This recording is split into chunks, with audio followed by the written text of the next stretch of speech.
Assalamualaikum warahmatullahi wabarakatuh. Di sini kelompok 1 akan menjelaskan materi analisis pasar monopoli tentang maksimisasi profit perusahaan sebab terjadinya monopoli dan kebijakan pemerintah pada pasar monopoli.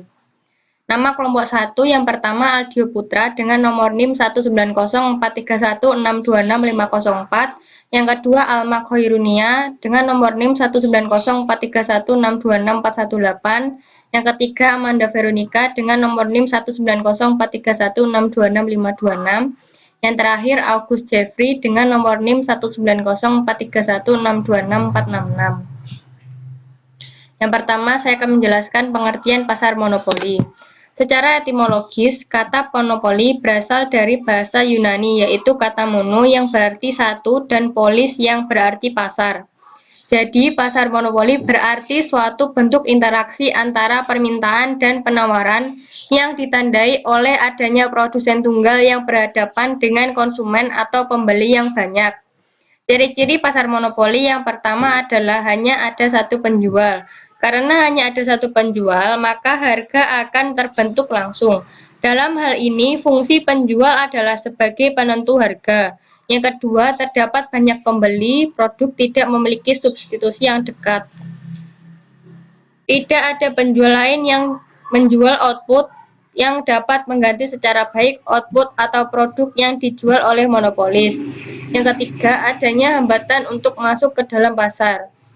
Adanya hambatan untuk masuk ke pasar adalah kekuatan utama monopoli. Beberapa hambatannya yaitu yang pertama, produsen memiliki hak paten untuk output yang dihasilkan. Yang kedua, adanya skala ekonomi yang besar yang masih memungkinkan pasar hanya dilayani oleh satu perusahaan saja. Pasar monopoli memiliki kebaikan dan keburukan. Yang pertama, saya akan menjelaskan kebaikan dari pasar monopoli. Yang pertama, menimbulkan skala ekonomi yang menurunkan biaya produksi. Perusahaan monopoli biasanya perusahaan yang besar, sehingga dapat menikmati skala ekonomi yang mampu menurunkan biaya produksi. Hal ini dapat dimaklumi karena pasar monopoli tidak perlu mengeluarkan biaya promosi atau iklan. Yang kedua, efisiensi dan pertumbuhan ekonomi. Kelebihan pasar monopoli mampu mengakumulasi keuntungan supernormal dalam jangka panjang. Kemampuan ini sangat dibutuhkan dalam membiayai pengembangan riset dan teknologi untuk meningkatkan efisiensi produksi. Lalu, keburukan pasar monopoli. Yang pertama, adanya ketidakadilan dan kesenjangan dalam pembagian pendapatan. Yang kedua, adanya eksploitasi terhadap konsumen dan tenaga kerja. Eksploitasi ini timbul karena monopoli selalu berproduksi baik dalam keadaan memperoleh laba ataupun rugi pada harga yang lebih tinggi dan biaya marginalnya P lebih besar dari MC. Yang ketiga, memburuknya kondisi makroekonomi nasional. Yang keempat, mengurangi kesejahteraan konsumen. Konsumen harus membayar harga di atas biaya untuk memproduksi komoditas tersebut. Hal ini yang akan menurunkan kesejahteraan para konsumen. Yang kelima, penyimpangan alokasi sumber daya. Kekuatan monopoli menyebabkan penyalahgunaan alokasi sumber daya. Perusahaan monopoli merupakan sengaja membatasi tingkat outputnya untuk memaksimalkan laba. Hal ini dilakukan diantaranya dengan menetapkan harga yang tinggi ketika permintaan meningkat dan tidak disertai dengan persediaan barang yang cukup. Kurva permintaan dalam pasar monopoli memiliki kemiringan yang negatif, yang menunjukkan adanya perbandingan terbalik antara harga dan kuantitas yang diminta. Karena dalam pasar monopoli, seorang monopoli adalah penjual tunggal. Lalu maksimisasi profit perusahaan.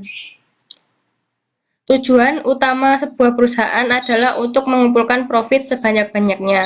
Namun, pada hakikatnya pengumpulan profit adalah tujuan jangka pendek oleh perusahaan. Dalam jangka panjang, yang akan didapat adalah benefit. Contohnya dalam perusahaan, ketika perusahaan melakukan pelatihan-pelatihan untuk meningkatkan keahlian karyawannya. Ini akan bermanfaat di masa depan ketika perusahaan membutuhkan tenaga-tenaga ahli, jadi mereka tidak perlu mencari lagi dari luar, tapi dapat menggunakan karyawan-karyawan yang telah dilatih sebelumnya. Agar profit yang didapat maksimal, perusahaan harus dapat menentukan tingkat output produksi yang tepat. Ada dua pendekatan untuk menentukan tingkat output di mana perusahaan akan mendapatkan keuntungan maksimum, yaitu pendekatan penerimaan total dan biaya total, atau sering disebut pendekatan total, dan yang kedua adalah pendekatan penerimaan marginal dan biaya marginal, atau biasa disebut dengan pendekatan marginal. Sekian penjelasan dari saya, akan dilanjutkan dengan teman saya yang selanjutnya. Bila saya ada kurang lebihnya, mohon maaf. Wassalamualaikum warahmatullahi wabarakatuh.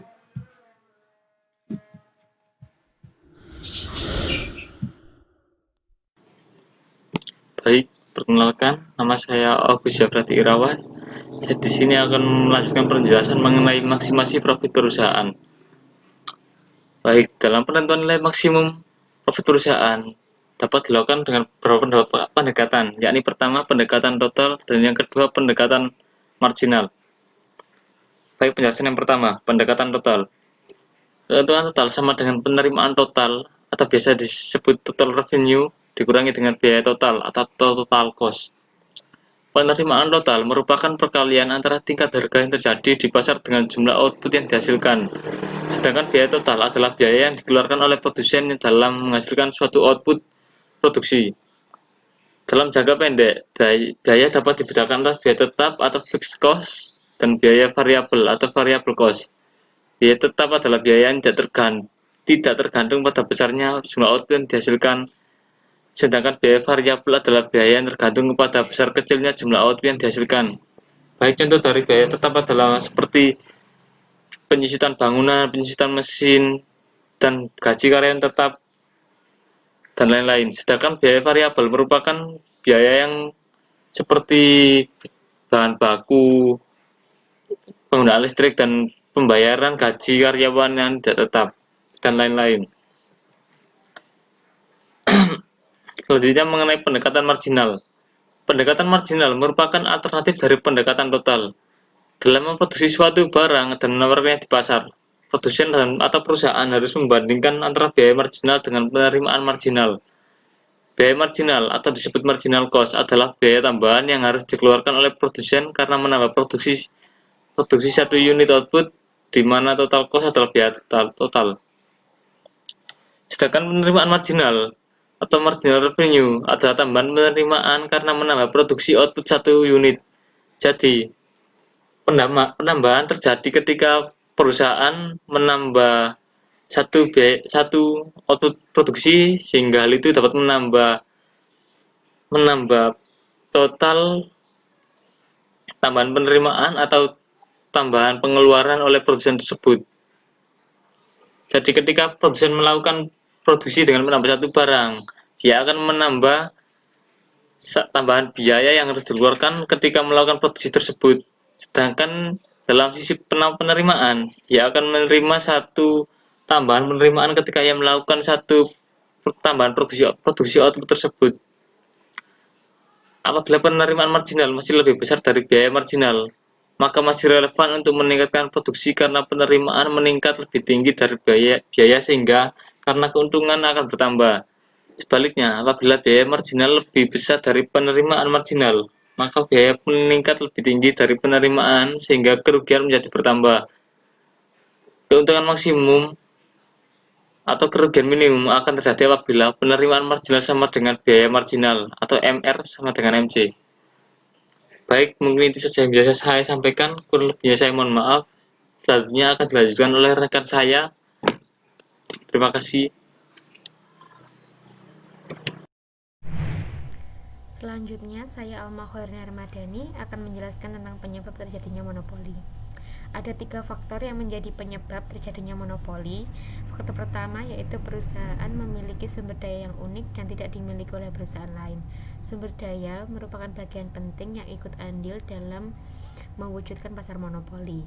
Dengan satu perusahaan yang memiliki sumber daya yang unik atau khas dan tidak dimiliki oleh perusahaan lain, membuat perusahaan tersebut otomatis akan menguasai pasar, karena tentu perusahaan lain tidak dapat memproduksi barang yang sama atau jasa yang sama. Contohnya di Indonesia ini yaitu perusahaan listrik atau PLN, dan perusahaan kereta api atau PT KAI. Faktor yang kedua yaitu perusahaan dapat menikmati skala ekonomi hingga ke tingkat produksi yang sangat tinggi. Perusahaan yang telah berkembang lebih dulu pada umumnya telah mencapai skala ekonomi hingga ke tingkat produksi yang sangat tinggi. Dengan tingkat produksi yang sangat tinggi ini membuat harga dapat ditekan, sehingga untuk perusahaan baru akan sulit untuk membuat produk yang sama dan dengan harga yang sama. Hal ini membuat perusahaan baru tidak akan mampu untuk bersaing dengan perusahaan yang telah lama berkembang. Contohnya di sini yaitu perusahaan gas dan perusahaan minyak. Faktor yang ketiga yaitu adanya peraturan atau undang-undang dari pemerintah. Dalam undang-undang pemerintah yang mengatur perusahaan, terdapat beberapa peraturan yang ikut andil dalam mewujudkan pasar monopoli. Di antaranya yaitu yang pertama hak cipta atau hak paten. Hak cipta atau hak paten ini diberikan kepada perusahaan yang menemukan barang atau jasa agar tidak terjadi penjiplakan oleh perusahaan lain, sehingga hanya perusahaan tersebut yang telah menemukan yang dapat memproduksi barang yang sama. Yang kedua yaitu hak usaha eksklusif. Hak usaha eksklusif ini diberikan pemerintah kepada perusahaan yang telah mencapai skala ekonomi pada tingkat produksi yang sangat tinggi. Untuk menjaga perusahaan tetap pada skala ekonomis dan harga output yang dikeluarkan tetap rendah, pemerintah mengeluarkan hak usaha eksklusif ini. Selanjutnya akan dijelaskan oleh teman saya, Aldiu.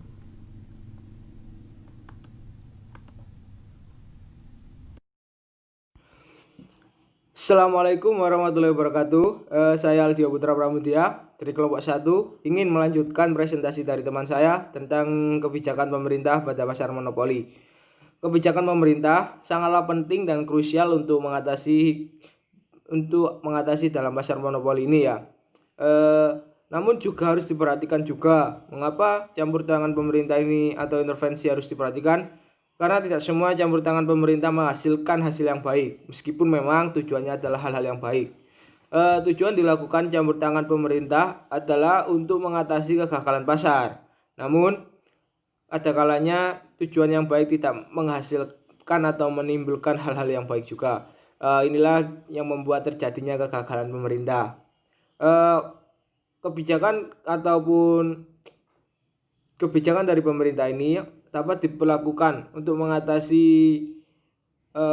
pasar monopoli antara lain.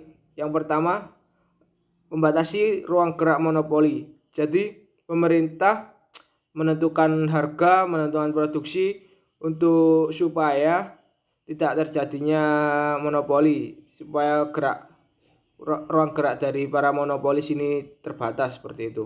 Yang kedua, ada melakukan regulasi ekonomi.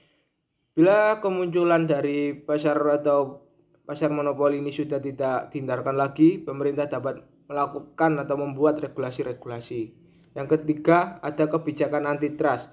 Kebijakan antitrust ini berupaya untuk mencegah monopolisasi atau penyalahgunaan anti kompetitif dengan mendirikan perusahaan tandingan yang mampu menyaingi monopolis.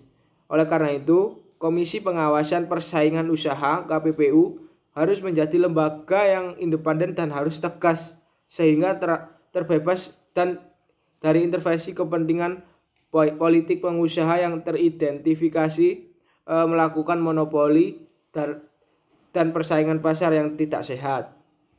Yang keempat, ada pengenaan pajak dan subsidi. Pengenaan pajak subsidi dilihat dari sisi lain memang memberatkan untuk konsumen ya. Karena menambah harga suatu produk yang ingin dia beli. Namun di sisi lain juga pajak sangat dibutuhkan sebagai sumber pendapatan suatu negara untuk membiayai fungsi-fungsinya, khususnya retribusi pendapatan dan sebagai alat stabilitas ekonomi negara. Yang keempat, ada kontrol harga. Kontrol harga ini bertujuan untuk melindungi para konsumen atau juga para produsen juga. Bentuk kontrol harga yang paling umum sekali digunakan adalah penetapan harga floor price dan harga maksimumnya. Yang selanjutnya ada tarif dan kuota. Tarif dan kuota dalam sistem perekonomian terbuka, maka harga yang berlaku itu adalah harga barang internasional. Apabila harga di dalam negeri lebih tinggi daripada harga internasional, hal ini yang membuat masyarakat melakukan impor daripada memilih barang dalam negeri tersebut. Jadi harus diterapkan tarif dan kuota dalam negeri itu. Yang selanjutnya, slide selanjutnya,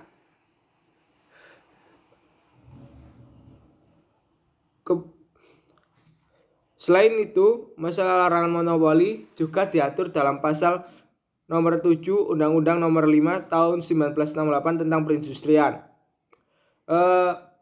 Dalam pasal tersebut pada intinya memberikan instruksi kepada pemerintah untuk yang pertama mewujudkan perkembangan industri yang lebih baik secara sehat dan berhasil guna. Yang kedua ada mengembangkan persaingan yang baik dan sehat serta mencegah persaingan yang tidak jujur. Nah, pemerintah berusaha untuk membuat persaingan pasar yang sehat gitu. Untuk yang kedua ini yang B maksudnya. Yang selanjutnya yang C ada mencegah pemusatan atau penguasaan industri suatu kelompok atau perorangan dalam bentuk monopoli yang merugikan masyarakat.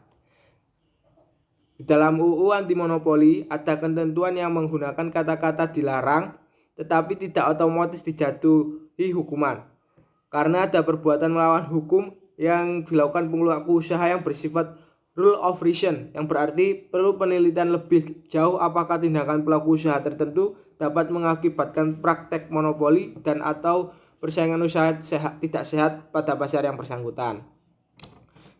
Saya berikan contohnya. Yang pertama saya berikan contohnya ketika perusahaan A dan B melakukan merger dengan tujuan meningkatkan kemampuan perusahaan berupa kemampuan keuangannya, meningkatkan pangsa pasar maupun meningkatkan sinergi dan meningkatkan pelayanan terhadap konsumennya. Perusahaan hasil merger ini tidak dapat dilarang jika perusahaan hasil merger tidak mengakibatkan praktek monopoli atau persaingan usaha yang tidak sehat pada pasar yang bersangkutan atau pasar yang diikuti oleh perusahaan tersebut. Seperti itu. Itu saja yang dapat saya jelaskan. Kurang lebihnya mohon maaf. Terima kasih atas perhatiannya.